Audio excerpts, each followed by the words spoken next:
So this is Carl. He does the same thing every day.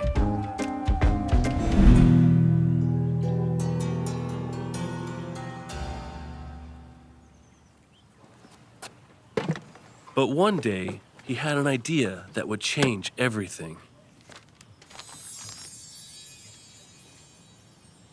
Replace my lawn, get more from my landscape. Huh. Let's do this. And you know what? He did just that.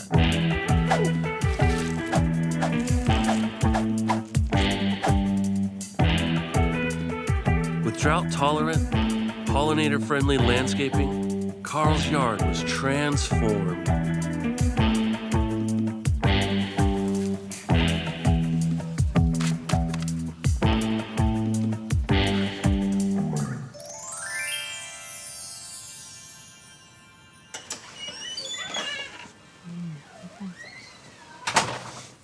Good morning, Carl.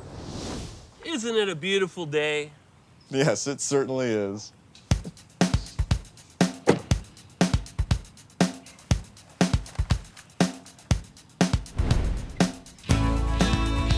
Save water. Get more from your landscape.